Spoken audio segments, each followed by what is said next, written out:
જય શ્રી કૃષ્ણ। સ્વાગત છે તમારું આરબી ઠાકોર કુકિંગ ચેનલમાં। તો આજે આપણે બનાવીશું ગરમીમાં પીવાની મજા જ પડી જાય એવો ફાલુદો। અને આપણે અહીંયા જે ફાલુદાનું પ્રીમિક્સ આવે એ લીધું છે। ગમે તે કરિયાણાની દુકાને આસાનીથી મળી રહે છે। અહીંયા મેં ગુલાબ ફ્લેવરનું લીધું છે, તમે કોઈ પણ ફ્લેવરનું લઈ શકો છો। અને 1 ચમચી કસ્ટર્ડ પાવડર લીધો છે અને 500 ગ્રામ દૂધ લીધું છે। તો ચાલો બનાવવાનું શરૂ કરીએ।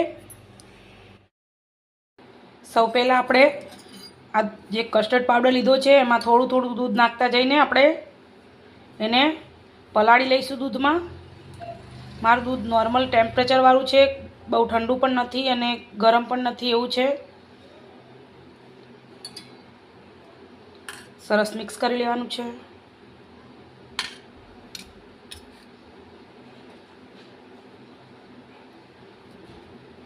અંદર બિલકુલ ગાંઠા ના રહેવા જોઈએ।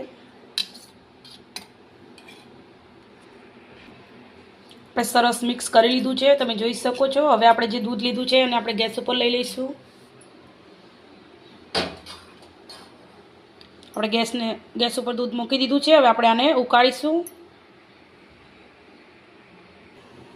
ને જે આપણે ફાલુદો બનાવવાનું મિક્સર લીધું છે પ્રીમિક્સ એ પણ નાખી દઈશું। આમાં બધી જ વસ્તુ મિક્સ હોય છે, આપણે કશું જ નથી નાખવાનું રહેતું। ખાંડ બધી ટોટલ વસ્તુ આમાં મિક્સર હોય છે।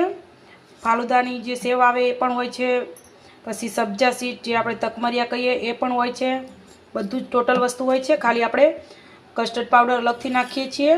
આ પણ તમારે ન નાખવો હોય તો તમે સ્કીપ કરી શકો છો, પણ હું અહીંયા થોડુંક ઘાટો બને એટલા માટે 2 ચમચી જેટલો કસ્ટર્ડ પાવડર નાખું છું। આપણું દૂધ થોડું થોડું ગરમ થવા લાગ્યું છે એટલે આપણે આમાં નાખી દઈશું, જેથી કરીને આપણી સેવ સરસ ચડી જાય।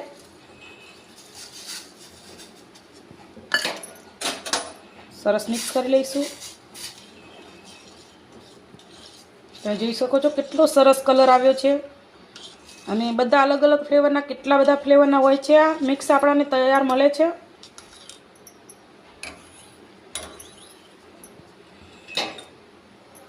આપણે આને સરસ ઉકાળવાનું છે, જ્યાં સુધી આપણી સેવ ચડી ના જાય ત્યાં સુધી।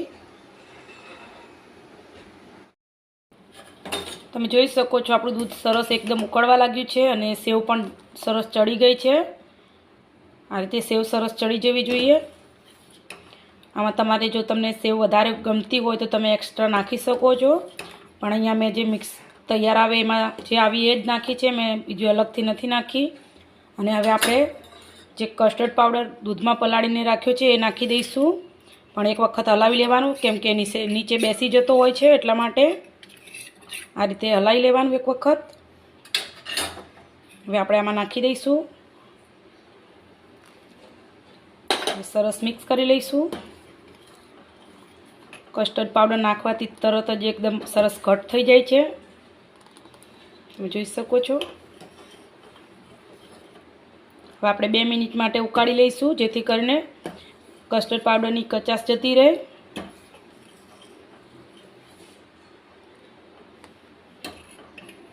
કલર પણ કેટલો સરસ આવ્યો છે, તમે જોઈ શકો છો। 2 મિનિટ જેવું થઈ ગયું છે। હવે આપણે ગેસ બંધ કરી દઈશું અને આને સરસ આપણે પંખા નીચે ઠંડુ કરી અને પછી આપણે ફ્રીજમાં મૂકીશું, ડાયરેક્ટ નહીં મૂકવાનું। આપણે એને સરસ ઠંડુ કરી લઈશું।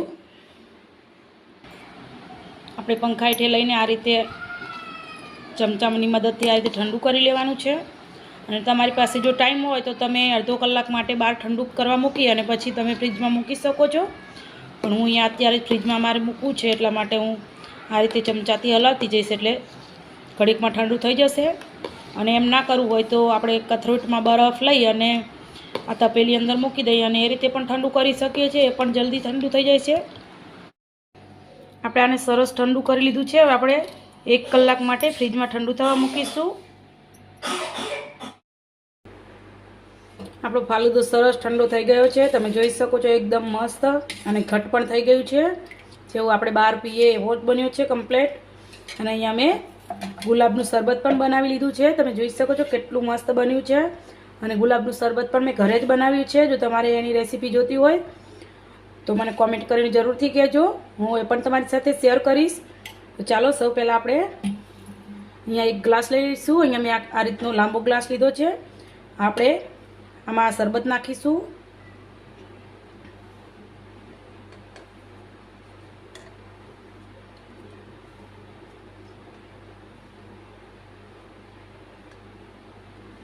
તમે જોઈ શકો છો આ રીતે નાખી દેવાનું. હવે આપણે ફાલુદાને નાખીશું અને એકદમ સરસ ઠંડુ કરી લીધું છે આપણે. આ ફાલુદો બહુ જ મસ્ત બને છે અને ઘડીકમાં બની પણ જાય છે, કંઈ બહુ તામઝામ પણ નથી અને પીવામાં તો બહુ જ મસ્ત લાગે છે અને ગરમીમાં તો મજા જ પડી જાય પીવાની.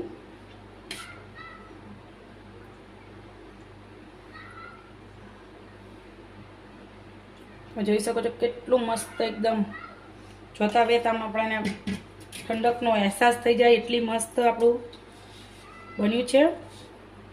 ઉપરથી આપણે આઈસ્ક્રીમ નાખીશું. અહીંયા મેં 10 વાળી જે આઈસ્ક્રીમ આવે એ જ લીધી છે.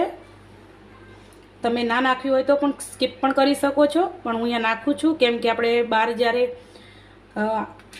આ ફાલુદો પીતા હોય એટલે ઉપર આઈસ્ક્રીમ આવે છે એટલા માટે મેં અહીંયા નાખી છે.